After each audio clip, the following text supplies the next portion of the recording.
जागतिक रंगकर्मी पुरस्कार दिला जातोय. नटवर्य भालचंद्र पेंढारकर स्मरणार्थ अण्णांसाठी सुद्धा जोरदार टाळ्या घेण्यात आहेत.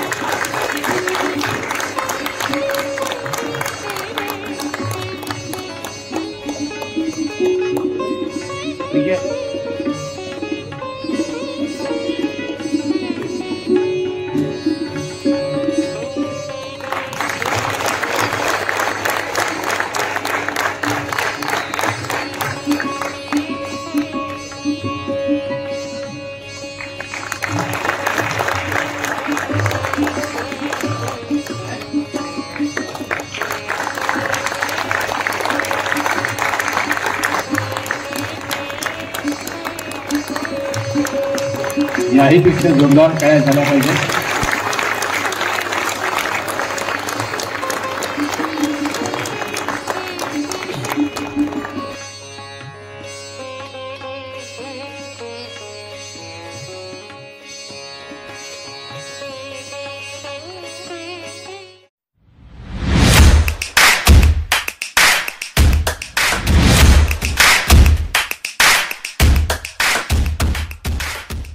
मुलीला शाळेत ऍडमिशन मिळावी म्हणून कोणाला तरी असं सांगितलं होतं की माझी बायको हेमा मालिनी सारखी दिसते. असं खरं आहे? ते जरा सांगितलं होतं. हा, काय काय झालं होतं ते? काय झालं होतं की मला त्या काळात वेळ नव्हता अजिबात. तर सीमा ही माझी मैत्रीण होती आणि सीमानं मी सांगितलं की असं असं माझी बायको शिवाजी मंदिर पाशी येईल. तर ती म्हणली तुझ्या बायकोला मी कसं बोलणार. तर मी म्हटलं की ती हेमा मालिनी सारखी दिसते म्हटलं. तिला काही कळत ना हेमा मालिनी म्हणजे केस लांब आहेत तिचे आणि ती तुला शोधेल म्हटलं. तिची नजर कशी हुशार ती बायको आणि ती तुला शोधेल म्हटलं. असं ते किस्सा घडला होता. पण मुलांची ऍडमिशन सीमानच केली होती. सीमा म्हणजे बायको हेमा मालिनी सारखी दिसते हे खरं क्वालिफिकेशन असू शकतं हे त्या निमित्ताने आज सगळ्यांना कळलं. म्हणजे याचा अर्थ जी आता भावी पिढी आहे त्यांनी हेमा मालिनी सारखी बायको शोधू नका. मुलांना त्यांच्या मेरिटवरच ऍडमिशन मिळू दे. आता काका तुमच्या पुण्याच्या प्रवासाकडे येतो. मगाशी मानपत्रामध्ये तो उल्लेख झालाच की एका बालनाट्यापासून सुरुवात झाली. तर पुण्यातल्या आमच्या मित्रांनी असं सांगितलं जे तुमचेही मित्र आहेत की कोणाला तरी परीक्षा द्यायची होती. करेक्ट. म्हणून तो त्या नाटकात काम करणार नव्हता आणि मोहनला परीक्षा द्यायची नव्हती म्हणून तो त्या नाटकात काम करायला तयार झाला. Correct correct. काय झालं होतं? राजन मोहाडीकर माझा मित्र आहे. तो हुशार होता आणि मी तसा ऍव्हरेज होतो. पण मला परीक्षेमध्ये फार इंटरेस्ट नव्हता की शाळेत जायचं काय शाळेत परत ते शिकवतात. आणि राजन मोहाडीकर हुशार असल्यामुळे तो MBA केलं त्यांनी आणि त्याला परीक्षा होती म्हणून तो नाटक सोडून गेला होता. आणि आपले सुनील संजय तारे सतीश तारे त्याचे वडील जयंत तारे त्यांचं ते नाटक होतं टुंडुंडगरी खणखण राजा आणि ते भरतनाट्य मंदिर करत होतं पुण्यातलं. तर त्यासाठी मी गेलो तिकडे आणि त्यावेळेला दीपक बाहुलीकर म्हणून आमचा पहिला आला होता तो त्यात काम करता. रोहिणी हत्तंगडी होती आणि सगळे असे माझ्याबरोबर सगळे होते. तर असा तो किस्सा घडला एकंदरीत. आणि त्यावेळेला मग मी सिलेक्ट झालो आणि मग तो परीक्षेत देतो. सर्वसाधारणपणे असं होतं की आई वडील मुलाला नाटकात जाऊ नको आता तू अभ्यास कर या सायकोलॉजीज असतात. पण तुम्ही या बाबतीत भाग्यवानात तुमच्या वडिलांनीच तो म्हणजे वडीलच तुमचे भरतनाट्य मंदिरमध्ये तुम्हाला घेऊन दिलं. ते खरं? बरोबर. वडील भरतनाट्य मंदिरमध्ये घेऊन दिले. वडिलांना नाटक काम करण्याची आवड होती. म्हणजे ते ऑफिसमध्ये काम करत होते नाटकात. त्यामुळे त्यांना असं वाटायचं की आपल्या एका मुलांना तरी नाटकात काम करावं. 3 भाऊ आणि त्यात दोघे हुशार होते. माझे मोठे भाऊ दोघे हुशार होते. पण मी ऍव्हरेज असल्यामुळे शेवटी मी नकला करायचो. तर मला भरतनाट्य मंदिरामध्ये घेऊन गेले आणि तेव्हा बाबूराव विजापूर तिकडे होते. अच्छा. वसंत दाते होते आणि मला त्यांच्याकडे सोडलं. तर बाबा साठी म्हणून आमचे मेकअप बनवते. ते आमच्या वडिलांचे नातेवाईक होते नामचे. तर ते म्हणाले की ठीक आहे तू ह्या नाटकात घेतो आम्ही. आणि मी सिलेक्ट झालो लगेच. पण त्यावेळेला अशी फार कॉम्पिटिशन नव्हते ना किंवा मुलं नाटकाकडे डोळे वटारून बघायचे. म्हणजे नाटक हे करणं फार चांगली गोष्ट नव्हती त्यावेळेला. त्यामुळं कमीच प्रमाणात आवक होती लोकांची. पण माझं सिलेक्शन लगेच झालं की हा चांगला दिसतो गोंडस आहे ह्याला घ्या. म्हणून मग मी राजकुमाराची भूमिका केली होती टुनटुन नगरी खंडखंडाच्या.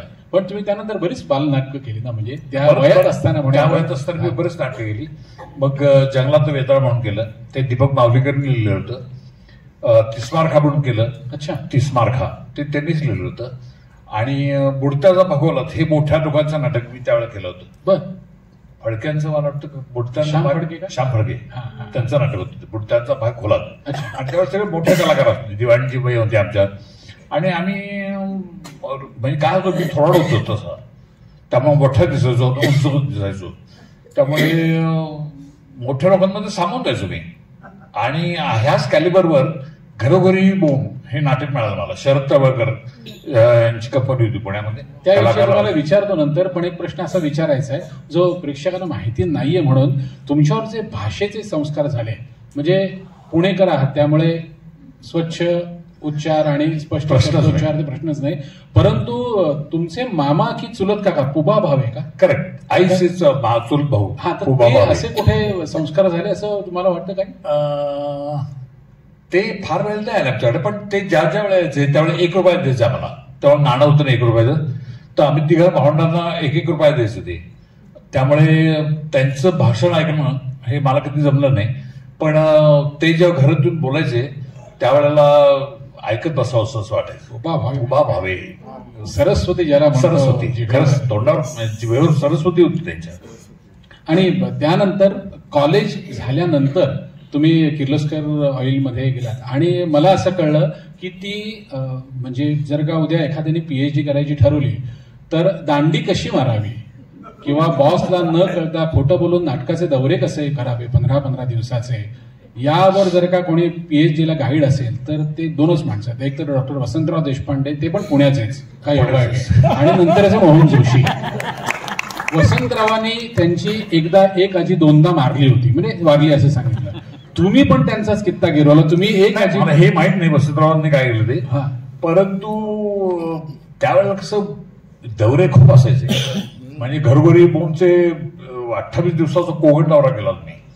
त्यावेळेला जी सेंटर्स होती ती आता राहिली नाही काही, पण ती एक केली आणि तो एक दौरा केला. आणि दुसरा केला 41 दिवसाचा 8 स्टेटमध्ये आम्ही प्रयोग केला, पोलीस वेलफेअर शोज. अच्छा. ते मोरूच्या मावशी केलं. आणि त्यावेळेला म्हणजे ह्या दौऱ्यामध्ये मी आजीला मारलं होतं, वडिलांच्या आईला, आणि मग ती गेलीच होती. आणि दुसऱ्या दौऱ्यामध्ये आईच्या आईला मारलं, ती होती मात्र ती होती. पण कारण पाहिजे ना काहीतरी दौरा शेती. आम्ही पत्र लिहिलं की असं असं झालंय आणि माझी आजी वारली आणि मी 7 दिवस 13 दिवसांनी येतोय. तर ते सँक्शन झाली लगेच सुट्टी. तर ते 2 पत्र साहेबांनी जपून ठेवली.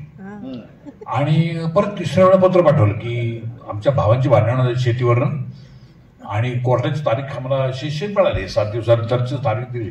असं म्हणजे हे झाल्याशिवाय येऊ शकत नाही. आणि सगळं झालं. ते म्हणाले की आमच्या साहेबांनी मला आल्याला विचारलं, काय रे कुठे गेला होतास तू?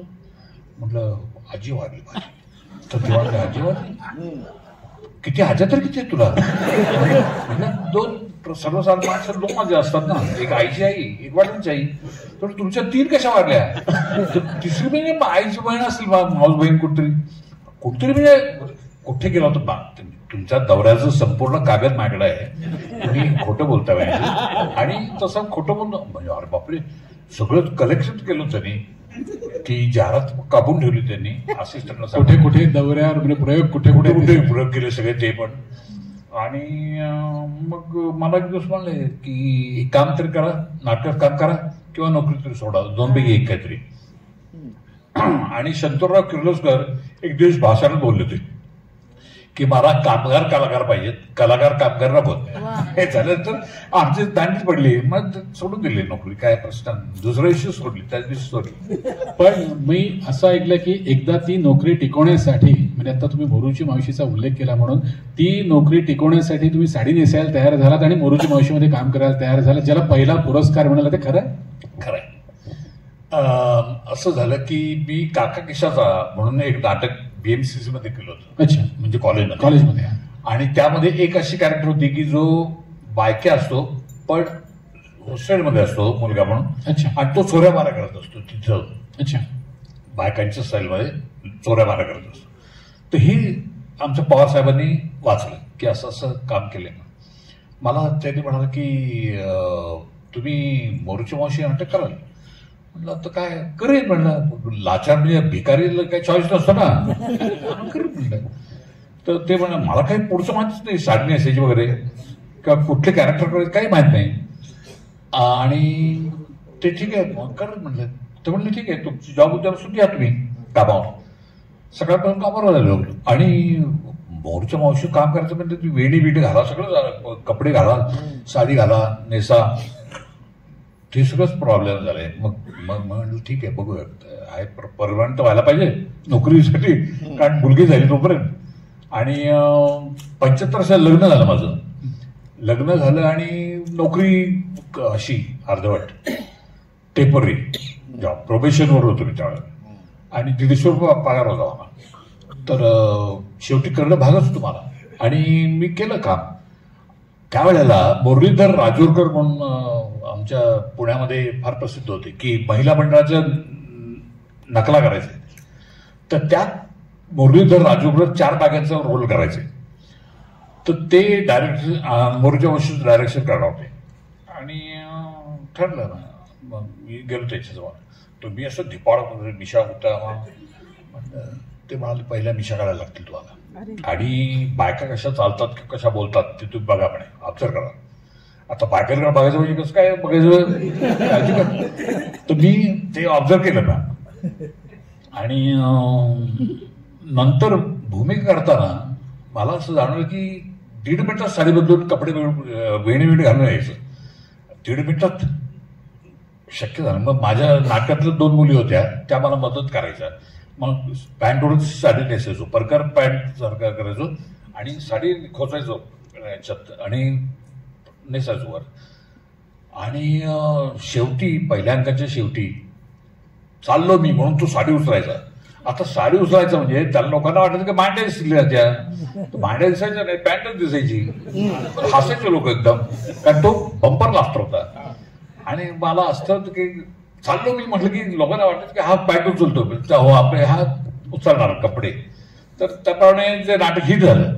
आणि त्या नाटकाला पहिलं बक्षीस मिळालं पुण्यामध्ये, कामगार कल्याण.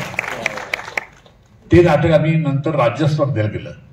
राज्य स्पर्धेला आम्ही त्या नाटकात सुरुवातीच्या सीनला बाग बगीचा असते. तर आम्ही मुंबईला नाटक केलं होतं. आणि आठवतंय मुंबईला म्हणजे इथं मुंबई रवींद्रमध्ये नाटक, रवींद्रमध्ये त्यावेळी स्पर्धा व्हायची. स्पर्धा तिथं व्हायची. तर आम्ही झाडं तोडून आणली, सगळी लावली, झाड बाग तयार केली. तर अमोल मालेकर परीक्षक होते. ते म्हणजे एकदम नवीन नाटकाचे चाहते, म्हणजे प्रायोगिक रंगभूमीचे काय दाते असतील काय. तर त्यांनी बघितले एकदम बाग बगीचा. त्यांनी 3रं बक्षीस दिलं आम्हाला.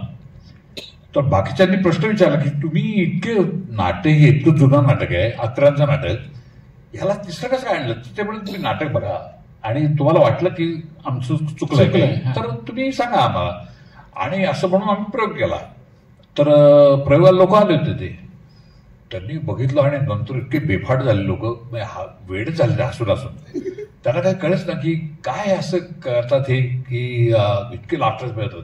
मग जेव्हा बघितलं तेव्हा कळलं की खरंच आहे ना, म्हणजे खरंच आहे ना, खूप मेहनत केली या नाटकात. आणि माझ्या कामाबद्दल प्रश्नच नव्हता. मला त्यावेळेला काम व्यावसायिक रंगभूमीचं पहिलं बक्षीस गोल्ड मेडल मिळालं होतं. गोल्ड मेडल माहीत आहे, पण ते होतं तसंच. असं सन्मान असतो, सन्मान असतो काय म्हणजे. पण सन्मानाचं तुम्हाला हे कळत नाही. ज्या वेळेला लग्न झालं होतं त्यावेळेला माझं 16 फेब्रुवारी लग्न झालं आणि 17 फेब्रुवारीला स्पर्धेचा प्रयोग. आता करायचं काय, मिशी कशी काढायची ते आमच्या वडिलांना विचारलं. वडील मेट्रोज होते. वडील म्हणले की का होते. सकाळी उठून मिशी कापली मी, का तर कोणी उठू नये म्हणून. झोपेत होतेच सगळे, कार्यालयात सगळे झोपले होते. तर मी मिशी उतरली. तेवढ्यात 7 वाजता गाडी आली आमची. गाडी बसलो, हात हळकुंड वगैरे सगळं तसं नवऱ्या मला तसंच. आणि तसंच गेलो मोरच्या मावशीला. घरात शोधाशोध, मोहन कुठे, नवरा मुलगा कुठे, नवरा मुलगा कुठे. तर म्हणजे समोरची पार्टी घाबरली ना की नवरा पळून गेला काय. तर ते काय कळलं ना. शेवटी मला गोल्ड मेडल मिळाल्यानंतर दाखवायला गेलो मी घरात. आमच्या घरच्यांनी सासऱ्यांनी दार लावून टाकले धाड दिशेने की तुझं तोंड पण बघायचं नाही मला असं म्हणून. मी म्हटलं मी नंतर मी आपटायचो दार. ते जायला लागले दार म्हणजे मी आपटायचो दार. मी असं ऐकलंय, खरं सांगा की सगळ्यांच्या साक्षीने, की लग्न होण्याआधी जेव्हा वहिनींच्या माहेरी तुम्हाला बोलवलं, म्हणजे काय म्हणूया आपण वरपरीक्षा म्हणूया, वरपरीक्षा, तेव्हा सगळ्या प्रश्नांची उत्तरं तुम्ही नाही नाही अशा वेगवेगळ्या स्वरांमध्ये दिले. ते खरं. करेक्ट, अगदी बरोबर, करेक्ट. पुस्तक वाचलं का तुम्ही? नाही, काय नाही, मी आता माहिती काढली, बाकी काही नाही. पण हे खरं आहे का? खरंय. तर ते मामा म्हणजे आमच्या सासूबाईंचे भाऊ गजानन क्षीरसागर, ते रायटर होते आणि खूप शिकले होते, बऱ्यापैकी शिकले होते. तर त्यांनी मला अटी घातली की जेव्हा आमचं प्रकरण पकडलं गेलं त्यावेळी त्यांनी अटी घातल्या की पहिलं तुम्ही B.Com करायचं किंवा M.Com करायचं, दुसरं म्हणजे नाटकापासून दूर, नाटकाचं नाव घ्यायचं नाही, आणि तिसरं म्हणजे काय नोकरी मिळवायची काहीतरी होतं. 3 अटी होत्या. म्हटलं जस्ट करतो, नो प्रॉब्लेम, करूया, करणार नाही, नाटक करणार नाही. सगळं झालं आणि स्पर्धेत गारबो बसवतो आम्ही. राजकारण नाही, काय झालं की गारबोची तालमी चालू होती त्यावेळेला. म्हटलं मध्ये कसं सोडायचं नाटक. आनंद कुलकर्णी बसवत होते आणि अनंत कानो म्हणायचं, ते अनंत कानो बसवायचं, ते बसवत होते. आणि डॉक्टर लागूंची मुलगी होती त्यात. अच्छा. बिंबा ती होती, ती पण डॉक्टर झाली, पण ती पण होती. आणि जिल्हा कोलरकर, दिलीप कोलरकर तो होता, अविनाश महाजन तो डॉक्टर होता. आणि आम्ही 4 जण कॅरेक्टर, त्यात मी इंटुकचं कॅरेक्टर माझं होतं. त्याप्रमाणे तालमी चालली होतं आमच्या तालमीत. आणि एकदा नाटकाला काय झालं, ज्योती मैत्रीण आली. ती आली, तिने बघितलं की हा नाटकाचं काम करतोय. तिने काय केलं, रिसेप्शनला माझ्या बायकोच्या कानात घेऊन सांगितलं, हा नाटकाचं काम करतो बरं का. मी यांच्या तालमीला गेले होते. बायको भडकली, तालमीला करतो आणि माझ्याशी कुठं बोलतो, माझ्याशी सासूबाईंशी पण कुठं बोलतो मी की असं करत नाही आमच्याकडे. तर त्याप्रमाणे ती वैतागली. तर रिसेप्शनमध्ये भडका उडला तिचा, तो चेहरा पडलेला. मी म्हटलं काय झालं, काय नाही झालं, व्यवस्थित काय प्रॉब्लेम नाही. तर त्या मैत्रिणींनी त्याला सांगितलं होतं की असं असं नाटक तालमी आले होते, तुझा नवरा होता तिथे काम करत होता. शेवटी शाप दिला त्याला.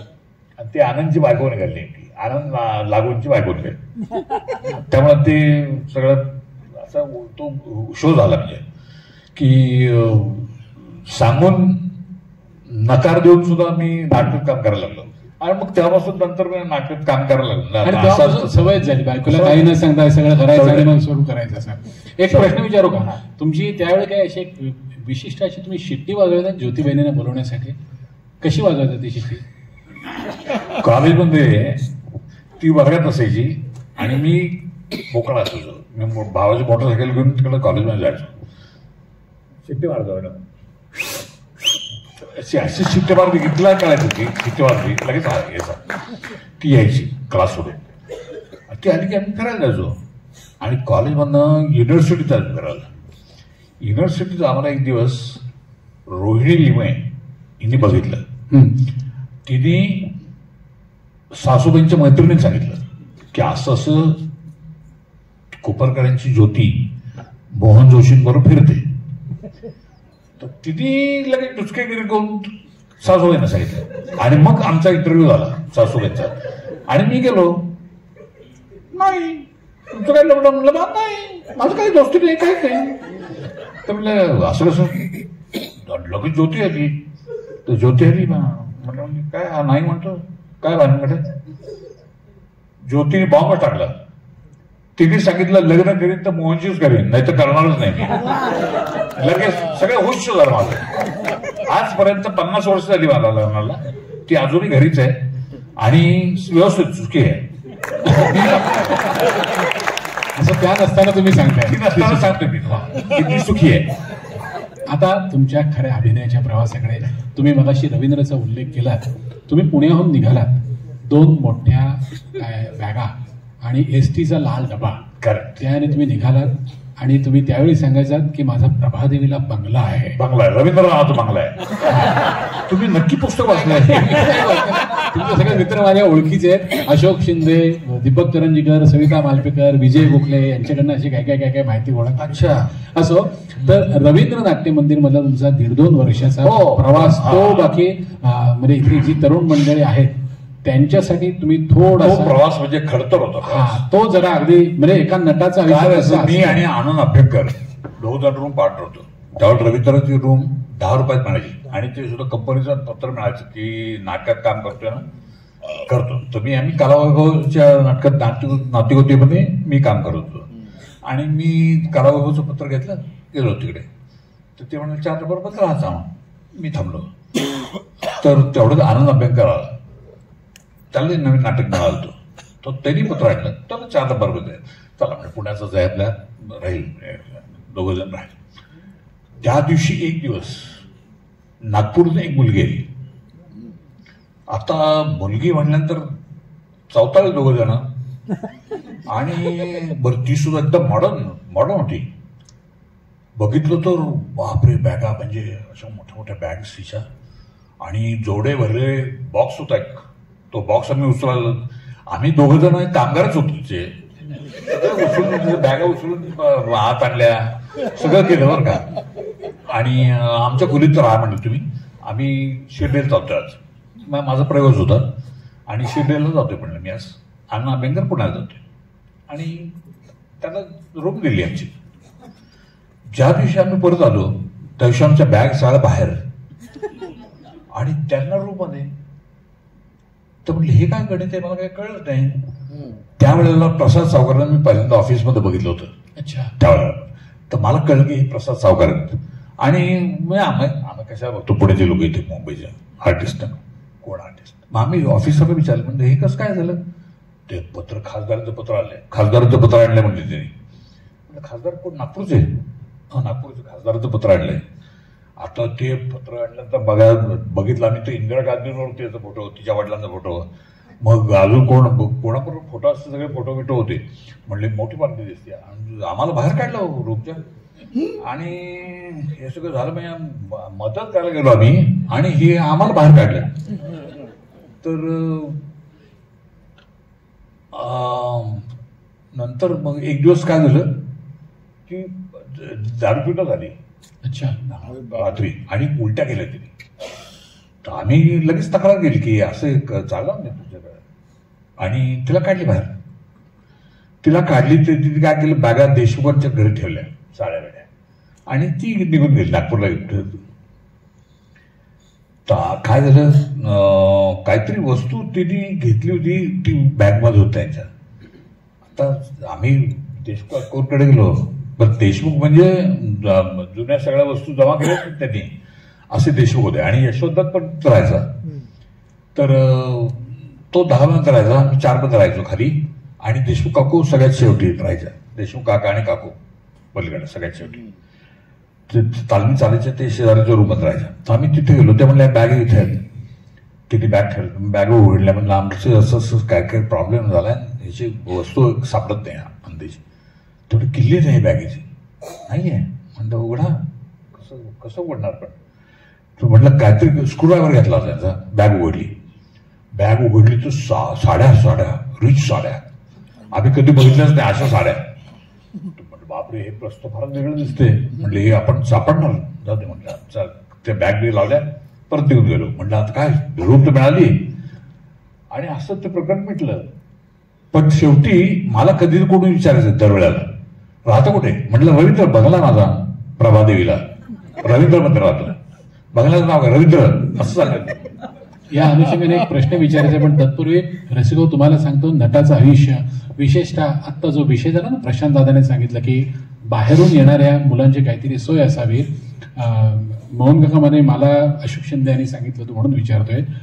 त्यावेळी हे एका नाटकाची तालीम करत होते आणि त्या मला वाटतं हे कुठलं ते RMS ना, हो परळला आहे ते RMMS. हा RMMS ना. तर तिथे ना 1.5 रुपयात जेवण मिळायचं. आणि यांच्या नाटकाची तालीम म्हटलं काहीतरी 12 ते 6 अशी काहीतरी वेळ काहीतरी वेगळी असेल. आणि लंच टाइम तिथला 11 ते 11:30 होता कामगारांचा. तर पैशाची यांच्याकडे एवढी तंगी होती, अगदीच मोजके पैसे दिवसानुसार पुरवायचे म्हणून हे सकाळी चालत जायचे RMMSच्या जिथे. 11:30 वाजता 1.5 रुपयात पोटभर जे काही असेल ते म्हणजे पोटभर जेवायचे. त्यानंतर 7 तास तालीम करायचे. 7 वाजता मला वाटतं कला व्यवस्था नाश्ता यायचा ना तिथे. नाश्ता काय तो ते कुठल्या नाटका सेट होतं ते? हा ते सांगा. असं दरवेळेस किती वेळा महिनाभर करत होतो मी असं. आणि उत्तम जेवण कामगाराचं मी कामगारच होतो त्यामुळे सगळ्यात बरोबर मी पण जेवायचो. आणि जेवण झालं की मग परत चालत रात्री ब्रेकफास्ट नाश्ता पाण्याचा. तर ते आणायचं काहीतरी तो खाऊन घ्यायचा पहिला. का तर रात्री पण जेवण पचायला राहायला नको ना म्हणून तिथं चालत यायचं परत. मग ते झालं. मग एक दिवस स्कूटर घेऊन आलो मी. मग स्कूटर घेऊन जायचो. आणि नंतर मी गिरगावात राहायला गेलो पे केस म्हणून. एक आगरकर म्हणून एक राहत होते ते, त्यांच्याकडे मी पे केस म्हणून अशोक शिंदेच्या ओळखीने गेलो होतो मी तिकडे. तर अशोक शिंदे माझ्यासारखा स्ट्रगलर होता त्यावेळेला त्यांच्या घरी गेलो. तिथं बघितलं तर 12 का 15 माणसं होती घरात आणि फॅमिली आगरकरांची. त्यांची बायको, मुलगा, नातवंड काय ते आजी. तो घरात ओलांडून पडायचं जायला लागायचं. कॉटच्या खाली जाऊन झोपायचं. मी एकच दिवस झोपलो. म्हटलं परत इथे येणार नाही झोपायला. मी सकाळी टॉयलेटला झालं राह नुसती. म्हटलं मला जमणारच नाही, जमायचं नाही मला हे असल्या. मला घारपुरांकडे सिंगल रूम होती राहायला, सेपरेट रूम. ती कुठे? गिरगावात आंबेवाडी. योजना बिल्डिंग होती.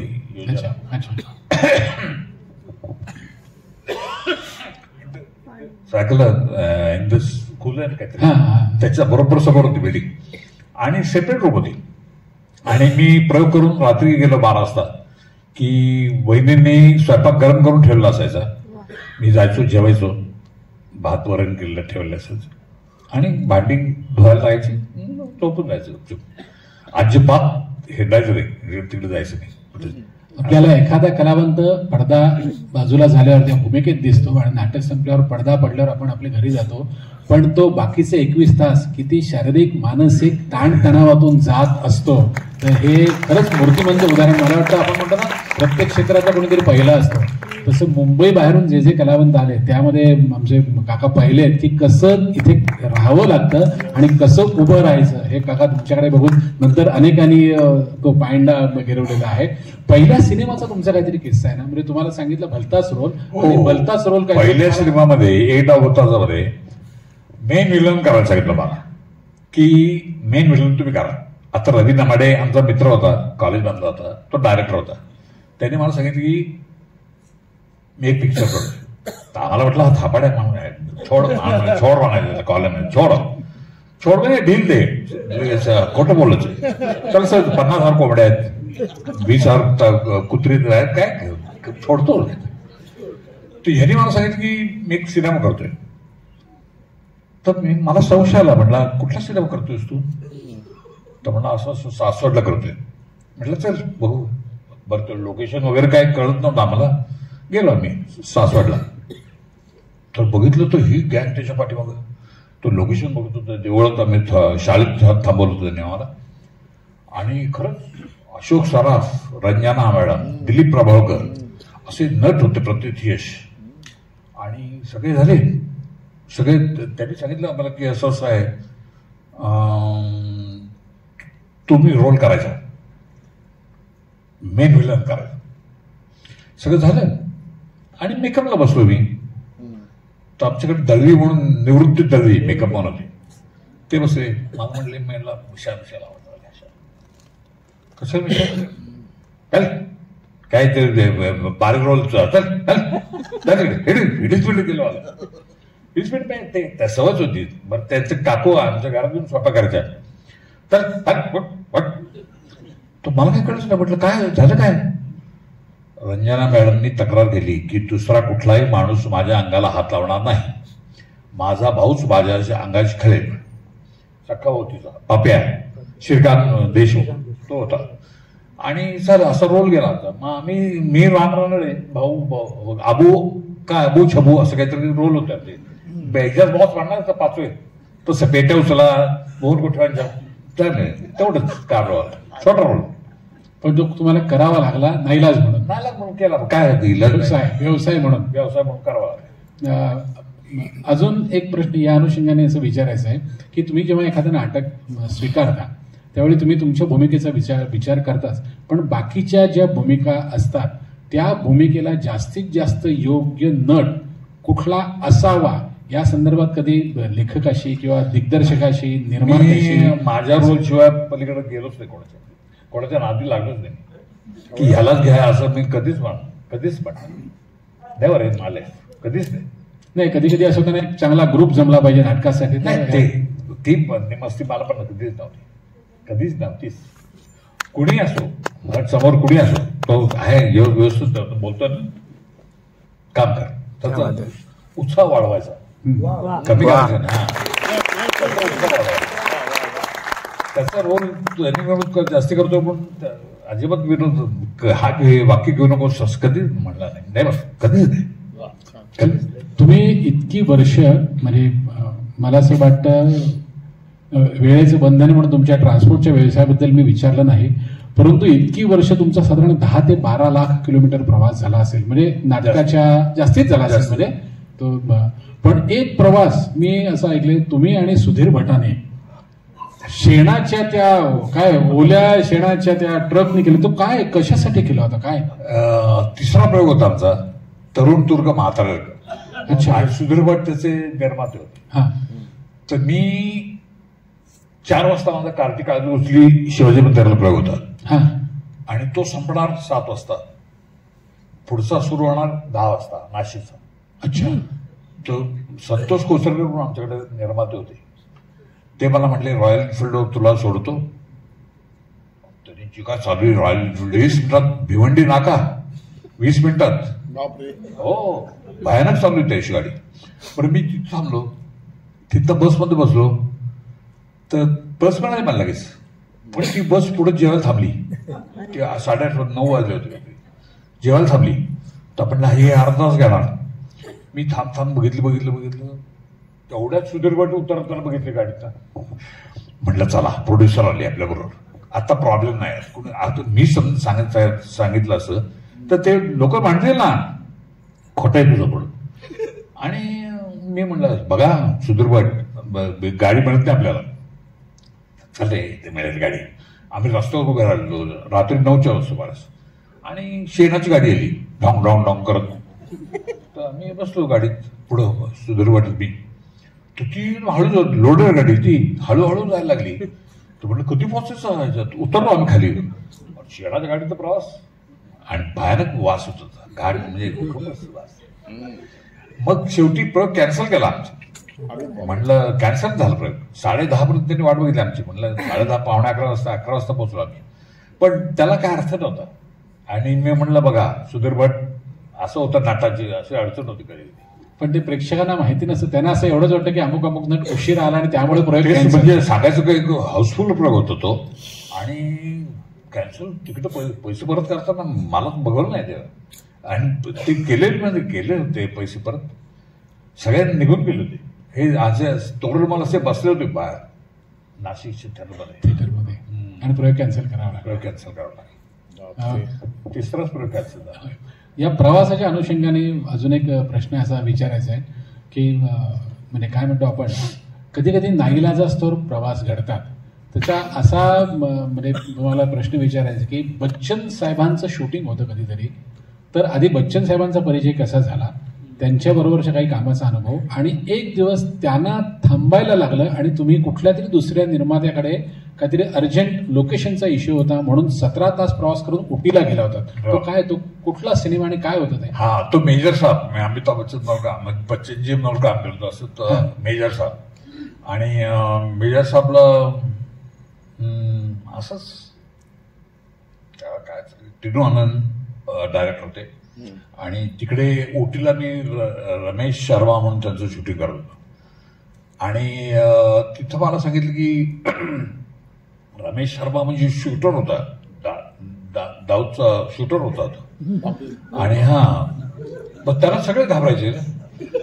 ते म्हटलं घाबरायचं काय त्यात काय घाबरायचे, असं बुटका होता, घाबरायचं काय त्यात.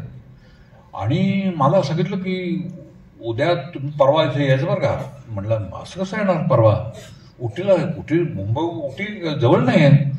मी त्यावेळेला खूप प्रवास करायचो उटीला, पण मला माहित होतं की प्रवास किती वेळ लागतो, कारण मधुमालाचं जंगल लागतं मध्ये. आणि त्यावेळेला कसं फ्लाईट नव्हत्या ना, म्हणजे रात्रीच फ्लाईट नसायच्याच. 8:30ची बेंगलोर होती तेवढीच. ती एकदा पकडून मग गेलो की तिथनं गाडी करायची म्हैसूरच्या जंगलातनं मधुमालातनं उटीला जायचं. ते सगळं होतं. आणि मला मेजर साहेबच्या शूटिंग ब्लू डायमंडला पुण्याला राहिलो होतो आम्ही. आणि शूटिंग मेजर साहेबचं एनडीमध्ये शूटिंग. अच्छा. आणि दुसऱ्या दिवशी अमितजींबरोबर माझं शूट होतं. तर घाबरलो मी. म्हटलं टिटोजीनं कसं उठू बोलायचं कसं काय बरं. त्याची भीती सारखी रमेश शर्माजी की समजा उद्या गोळ्या घातल्या काय करणार काय तर गोळी लागल्यानंतर तुम्ही काय करू शकत नाही. पण म्हणजे विचारायचं कसं. टिटू आनंदला विचारलं, म्हणजे टिटू आनंद पाठवलं ती बाहेर, मी आजारी, कारण रात्री शूटिंग चालायचं आमचं. आणि मला झोपतो यायचा होता, झोपेत कसं उठवणार आहे ना. तर पुण्यात मुंबईत जायला त्यावेळेला बस नव्हती, बस कुठली तरी बस होती. ती बस पकडली, मुंबईला गेलो. त्यांना विचारलंच नाही, टिटू आनंदला विचारलंच नाही. तिथनं तसं बस करून आम्ही मुंबईला आलो. मग इतकं त्याचा दरार होता रमेश शर्माचा की डायरेक्टरला विचारलंच नाही.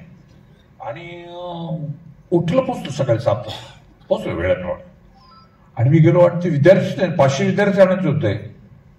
तर कॅमेरामन बाहेर, शंकर म्हणून कॅमेरामन होता, ते बाहेर आले. मला म्हणले मोहनजी आप यहाँ क्या कर रहे? म्हणलं मुझे बुलाया है. तो म्हणले बच्चे लोग ही नहीं है यहाँ पे, शूटिंग कैसे करोगे? बच्चे नाही. मग डोकं जे फिरलं माझं, काय विचारू होता. बापरे बाप, क्या शिव्या दिल्या मी तर, भयानक शिव्या दिल्या. आणि त्याला ट्रान्सपोर्टला आहे ना, शिव्या द्यायला पटायला होतो मी. आणि त्या शिव्या दिल्या तिकडं. सकाळी सकाळी तोंडात घाण सगळी गेलं. ओरडलं त्याला बघ काय. आणि तो काय ओरडत तो नव्हताच तो काय, पण त्याच्या रूपकडे बघून ओरडत तुम्ही. म्हणजे फार वरच्या आपण ते 11 विद्यार्थी निवडणार आहोत, त्यामध्ये हे आपण नको घेऊया. तिथे आपण मराठी माहिती. आता या रागावरनं मला आठवलं, आम्ही एकदा सिरियलचं शूटिंग करत होतो आणि त्यावेळी अशोक शिंदेनेच हा किस्सा मला सांगितला. कुठलं तरी होर्डिंग तुम्ही रात्री 2 वाजता पोलीस स्टेशनला जाऊन काढायचं. गुलशन कुमारांचा खून झाला होता आणि अमोल बटरचं एक होर्डिंग लावलं होतं DN नगरपाशी. तर मी आणि माझा सेक्रेटरी बाहेरच्या हॉटेलमध्ये बसलो होतो आम्ही. आणि 9 साडेनऊ अशोक आला, 10 वाजले असतील.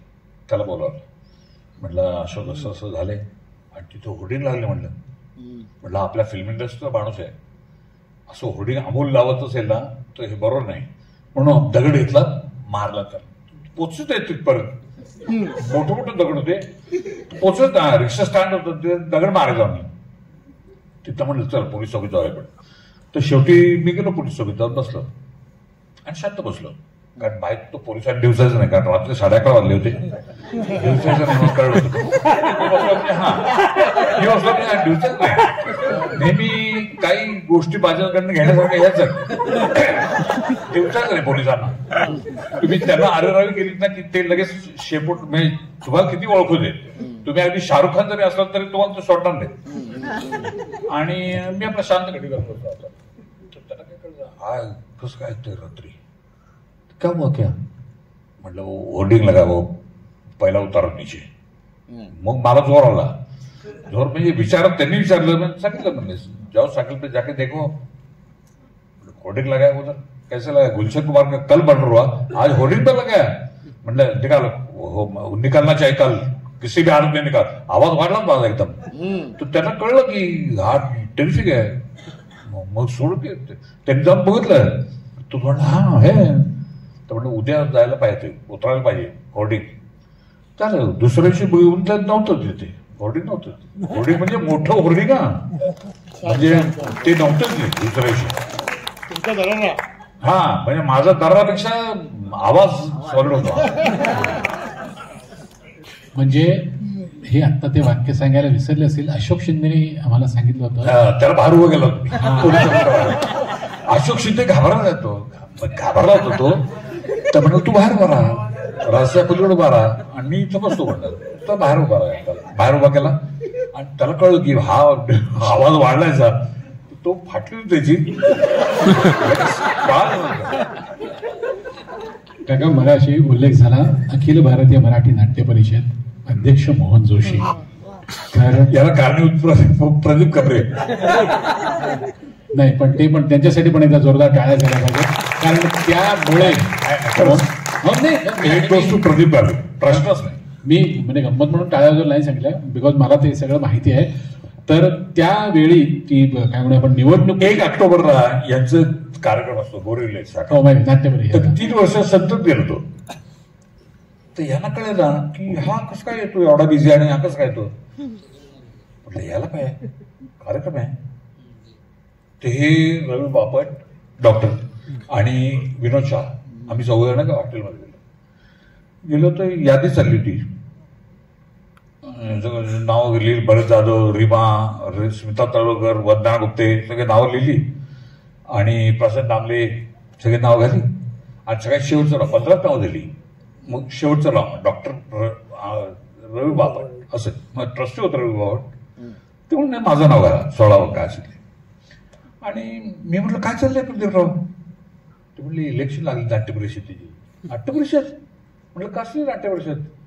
तर मला हे माहिती होतं की राजाराम शिंदेकडे मी इथे पत्राची टपरी होती इथे है ना.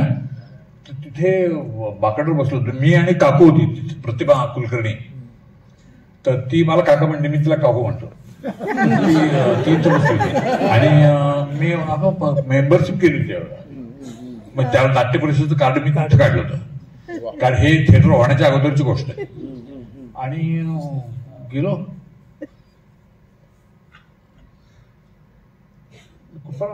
नाट्य परिषद. तर नावाची लिस्ट म्हटलं काय झालं काय कसं म्हणता येईल. ते म्हणलं इलेक्शन आहे. इलेक्शन कसली इलेक्शन कसली. नाट्य परिषदेची इलेक्शन आहे. मला म्हणले हे फॉर्म आहेत त्याच्यावर सह्या आणायच्या सगळ्यांच्या. आणि तो म्हणलं मी आपलं बरं जाधव प्रत्येकाकडे जायचो सह्या घ्यायचो घेऊन. अमरापूरची पण सही होती. अमरापूर पण होता पण चित्रकारांनी ते अमरापूरकर गेलं होतं. अमरापूरकर हा रिमाचं पण कॅन्सल झालं. आणि सगळे निवडून आले आमचे 16 जण निवडून आले. म्हणजे हे तेव्हा अध्यक्ष म्हणून का तुम्हीच अध्यक्ष तुम्हीच घेता तर तुम्हीच करा अध्यक्ष म्हणून. तर मला काही कळत नाही. तर म्हणलं मी येईल तुझ्याबरोबर कसं काय होतं पण ते मोठे बाय आणि ते सांभाळायचं सगळं. अरे नाही मी म्हटलं माग नाही असू दे. म्हणजे त्यांचंही मोठेपण आहे आणि तुमचंही मोठेपण आहे, कारण त्या काळात पण तुम्हाला खरं सांगतो आमचं अंडरस्टँडिंग इतकं होतं ना. नाट्यगृह उभं राहिलं याच्या सिंहाचा वाटा मोहनराव जोशी. मोहन जोशी मी फक्त त्यांचा सहकारी होतो आणि त्यावेळी आम्हाला राम आणि भरताची जोडी म्हटलं जायचं एवढंच माझा आनंद.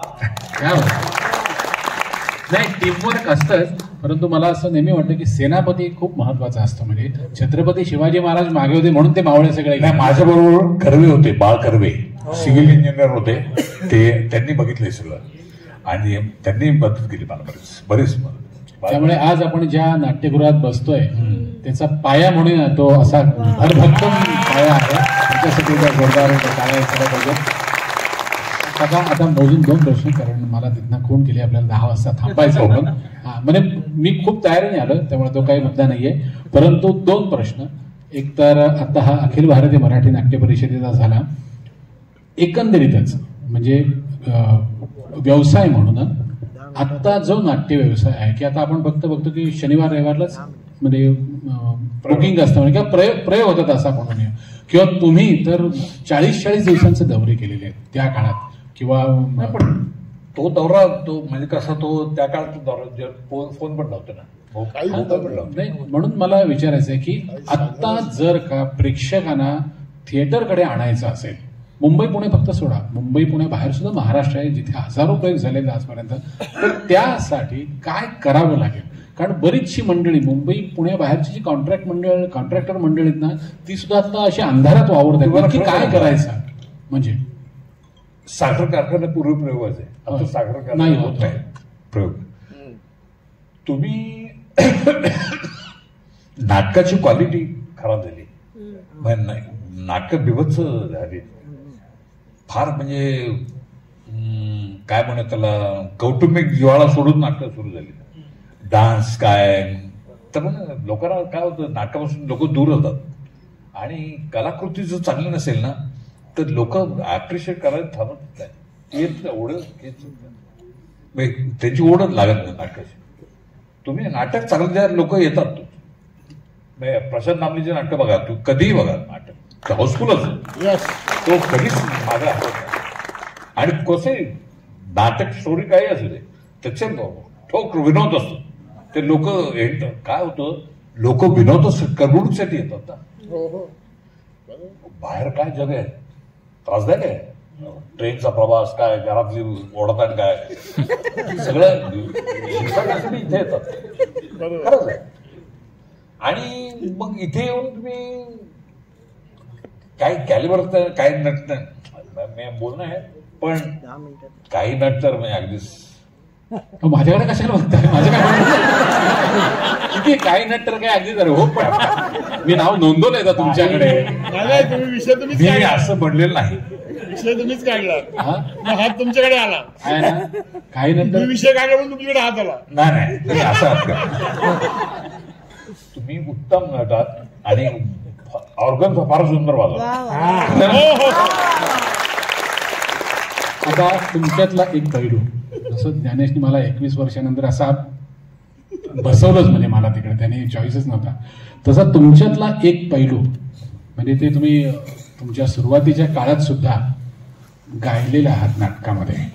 म्हणजे एक नाटक तर मी प्रयोग पाहिलेला आहे, तुमचा प्लेबॅक होता आणि अनंत अभ्यंकर त्यावर काय ते तुमची जी काही कोरिओग्राफी असेल त्यावर किंवा प्रीती संगम मध्ये तुम्ही गायचात. म्हणजे प्रशांतता असताना सुद्धा तुम्ही गायचात. 20 प्रवारांत सोडलं नाटक मी ते. का, काय कारण?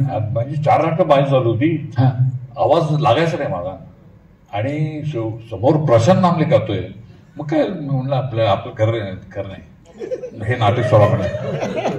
त्यामुळे आपल्या मुलाखतीचा शेवट करताना काय म्हणूया आपण, जो तुमचा आतला कप्पा आहे, मी काही सांगतच नाही पण, हे बघा, म्हणजे जो तुमचा आतला कप्पा आहे, चाहे कोई मुझे जंगली कहे, कहने को जी कहता रहे, हम प्यार के तूफानों में गिरे हैं, हम क्या करें.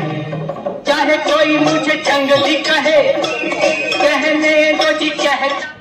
हा रफी साहेबांचा आवाज आहे, हे आम्हाला माहिती आहे, आणि रफी म्हणजे तुमचा जीव की प्राण आहे, बरोबर. तर कार्यक्रमाची सांगता तुम्हाला आवडणारं रफी साहेबांचं कुठलंही एक गाणं गुणगुणून तुम्ही करावं अशी म्हणजे माझी तर इच्छा आहे, या सगळ्यांची इच्छा आहे, बरोबर, सगळ्यांची इच्छा आहे. आमचे लाडके असू दे, सगळे गायक आहेत, म्हणजे तेही चांगलेच गाणारे आहेत. चांगले म्हणजे त्यांचा फॅन आहे मी, ते पण तुमचे फॅन आहेत. तर एक कुठलंही एक 2 ओळी आशा.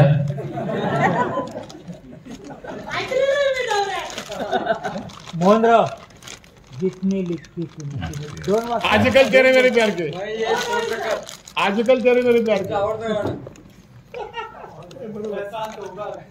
जाणार ते जाणार.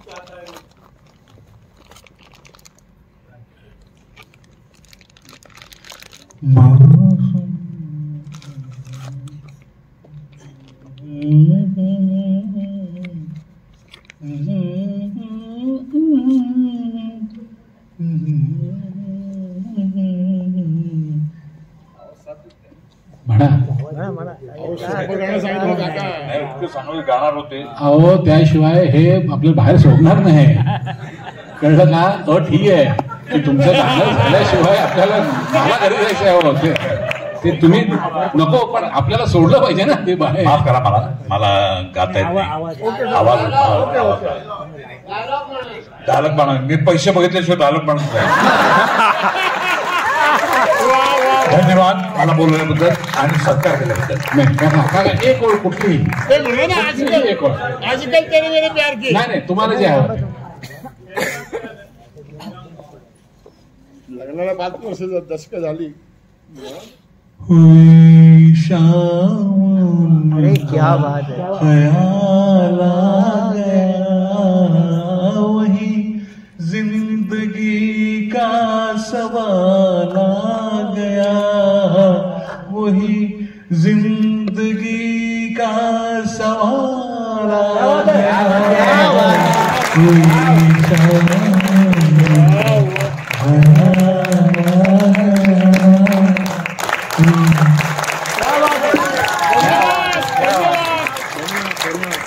काका तुम्ही बसा. काकांसाठी आपण सगळे उभे राहून जोरात टाळायला. काका तुम्ही बसा.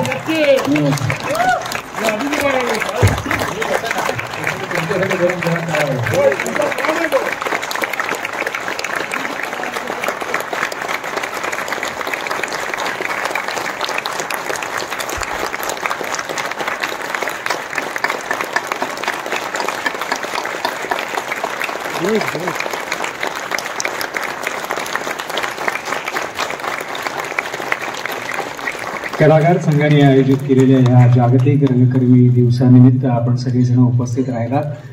हा कार्यक्रम यशस्वी होण्यामागे आम्ही पदाधिकारी जरी दिसत असलो तरी यामागे जे असंख्य कार्यकर्ते राबत असतात त्या कार्यकर्त्यांना मी विनंती करतो की तुमच्या पाठबळाशिवाय हा कार्यक्रम यशस्वी होऊ शकला नसता.